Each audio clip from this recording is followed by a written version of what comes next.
رب کریم قرآن مجید میں ارشاد فرماتا ہے والذین هم للزکاۃ فاعلون،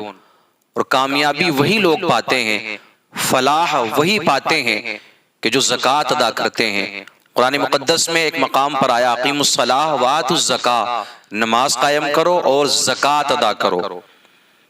آج اگر اس طرح کے بیانات کیے جائیں زکوٰۃ کے حوالے سے، جب بھی کوئی خطیب یا کوئی مسجد کا امام اپنے مقتدیوں کو زکوٰۃ دینے کے لیے کہتا ہے، تو جو مال والے ہوتے ہیں کہ جن کو اللہ نے مال سے نوازا ہے، اللہ نے دولت عطا فرمائی ہے، ان لوگوں کا یہی جاہلانہ جواب ہوتا ہے کہ یہ زکوٰۃ وکات کچھ نہیں ہوتی ہے، یہ تو مولویوں نے اپنے پیٹ پالنے کا طریقہ نکال رکھا ہے، معاذ اللہ رب العالمین، یہ تو ان کی بنائی ہوئی باتیں ہیں۔ ایک بات یاد رکھنا،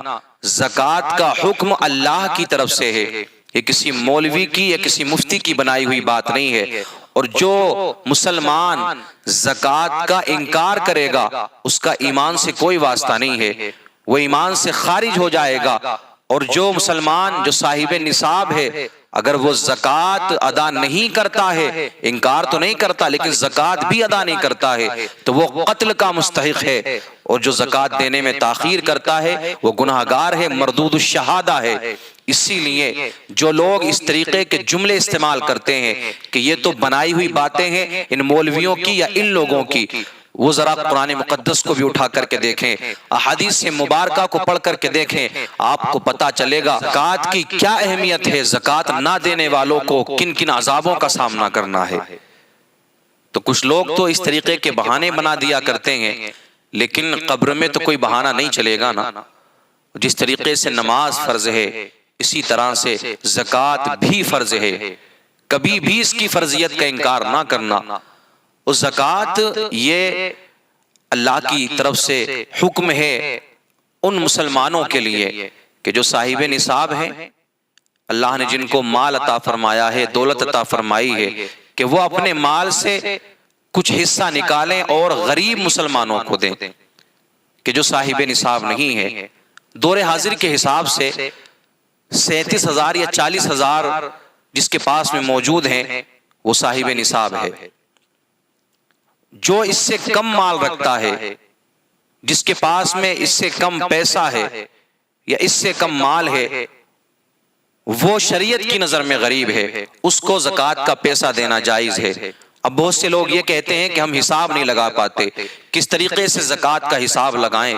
تو بڑا ایک آسان سا طریقہ ہے جو میں آپ کو بتانا چاہتا ہوں۔ آپ کے پاس میں سونا ہے اس کو اکٹھا کریں، چاندی کو اکٹھا کریں، آپ کے پاس میں نقدی ہے، بینک بیلنس ہے، کیش ہے، اس کو آپ اکٹھا کریں۔ آپ نے کسی کو پیسے ادھار دیے ہوئے ہیں، آپ اس کو بھی اسی میں شامل کر لیں، مال تجارت کو بھی آپ اسی میں شامل کر لیں۔ اگر بیچنے کی نیت سے آپ نے کوئی چیز خریدی ہوئی ہے تو آپ اس کا بھی اماؤنٹ اسی میں شامل کر لیں۔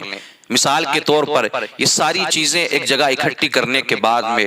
ان سب کا ٹوٹل بنتا ہے 5 لاکھ روپے۔ جب آپ نے ٹوٹل لگا لیا کہ 5 لاکھ روپے ہو گئے ہیں، سارا حساب 5 لاکھ کا بیٹھا ہے، اب آپ کو یہ دیکھنا ہے کہ آپ کو کسی کو پیسے کتنے دینا ہے، آپ پر قرضہ کتنا ہے، آپ کو لائٹ کا بل بھرنا ہے اس کے پیسے الگ نکال لیں، آپ کو مکان کا کرایہ دینا ہے اس کے پیسے الگ نکال لیں، آپ کو گودام کا کرایہ دینا ہے اس کے پیسے الگ نکال لیں، آپ کو پانی کا بل بھرنا ہے اس کے پیسے الگ نکال لیں، بجلی کا بل آپ کو ادا کرنا ہے اس کے پیسے الگ نکال لیں، اتنی بھی آپ کو رقم ادا کرنی ہے وہ ساری الگ نکال لیں۔ آپ کا ٹوٹل ہوا تھا 5 لاکھ روپے، جب آپ نے یہ سارا حساب لگایا تو 3 لاکھ روپے آپ کے وہ ہیں جو آپ کو ادا کرنے ہیں، اب بچتے ہیں 2 لاکھ روپے، تو انہی 2 لاکھ پر آپ کو زکوٰۃ نکالنی ہے۔ یہ تو ایک مثال تھی، آپ کا جتنا بھی اماؤنٹ بنتا ہے آپ اس طریقے سے حساب لگا لیں، لیکن میرے عزیز آپ حساب لگانے سے پہلے اس بات کا بھی خیال رکھیں کہ جس تاریخ میں آپ حساب لگا رہے ہیں اس تاریخ کو بھی نوٹ کریں، وہ وقت بھی نوٹ کریں، کون سی تاریخ تھی، ٹھیک اس کے 1 سال کے بعد میں پھر آپ کو اسی تاریخ میں دوبارہ حساب لگانا ہے اور دوبارہ زکوٰۃ کو ادا کرنا ہے اگر آپ صاحب نصاب ہیں۔ پورے سال میں آپ کے پاس میں کتنا آیا، کتنے پیسوں کا آنا جانا آپ کے پاس میں ہوا وہ ایک الگ چیز ہے، پھر سال پورا ہونے پر وہی تاریخ آتی ہے اور اسی تاریخ میں پھر آپ حساب لگائیں گے، تو جتنا اماؤنٹ آپ کے پاس میں ہوگا پھر آپ کو یہ بھی حساب لگانا ہے کہ کتنا آپ کو کس کو دینا ہے، اس کے بعد میں جو آپ کے پاس میں بچتا ہے آپ کو اسی کی زکوٰۃ ادا کرنی ہے۔ جو لوگ زکوٰۃ ادا نہیں کرتے ہیں جاننے کے باوجود بھی بچتے ہیں زکوٰۃ ادا کرنے سے، وہ اس خیال میں نہ رہے کہ ان کو یوں ہی چھوڑ دیا جائے گا، بلکہ قرآن کریم میں آتا ہے وَالَّذِينَ يَكْنِزُونَ الذَّهَبَ وَالْفِضَّةَ وَلَا يُنْفِقُونَهَا فِي سَبِيلِ اللَّهِ فَبَشِّرْهُم بِعَذَابٍ أَلِيمٍ يَوْمَ يُحْمَى عَلَيْهَا فِي نَارِ جَهَنَّمَ فَتُكْوَى بِهَا جِبَاهُهُمْ وَجُنُوبُهُمْ وَظُهُورُهُمْ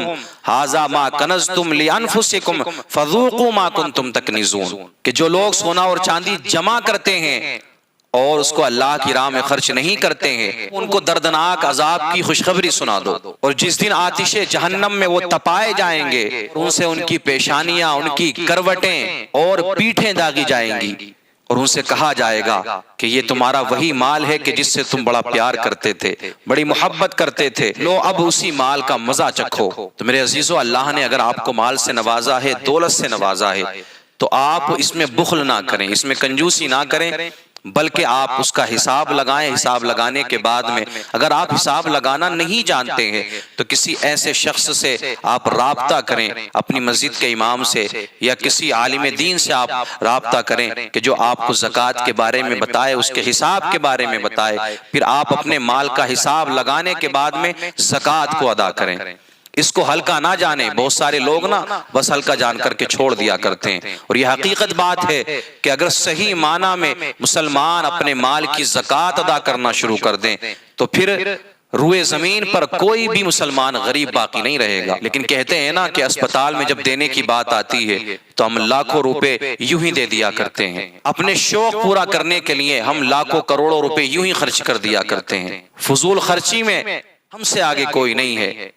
شادی بیاہ میں خرچ کا معاملہ ہو تو سب سے آگے ہم ہی نظر آتے ہیں، شادی بیاہ میں گانے بجانے پر خرچ کرنا ہو تو سب سے آگے مسلمان نظر آتا ہے، لیکن جب اللہ کی راہ میں خرچ کرنے کی بات آتی ہے تو وہی پھٹے ہوئے پیسے، پھٹے ہوئے نوٹ مسجد کے لوٹے میں ڈالتے ہوئے نظر آتے ہیں۔ اور اگر کہا جائے نا کہ آپ زکوٰۃ ادا کریں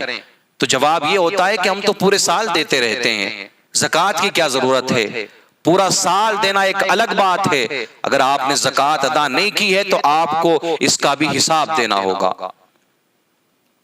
وہی مال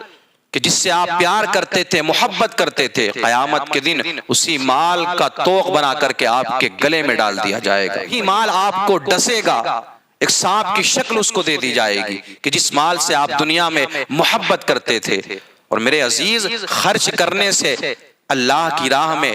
مال و دولت کم نہیں ہوتا ہے، بلکہ اللہ اس میں اور زیادہ برکتیں عطا فرماتا ہے، اور زکوٰۃ ادا کرنے سے آپ کا مال اور پاک و صاف ہو جایا کرتا ہے اور اللہ اس میں مزید برکتیں عطا فرماتا ہے، جیسا کہ رب کریم نے قرآن مجید میں ارشاد فرمایا وَمَا أَنفَقْتُم مِّن شَيْءٍ فَهُوَ يُخْلِفُهُ وَهُوَ خَيْرُ الرَّازِقِينَ۔ جو کچھ تم اللہ کی راہ میں خرچ کرو گے اللہ تمہیں اور عطا فرمائے گا، اور اللہ ہی بہتر روزی دینے والا ہے۔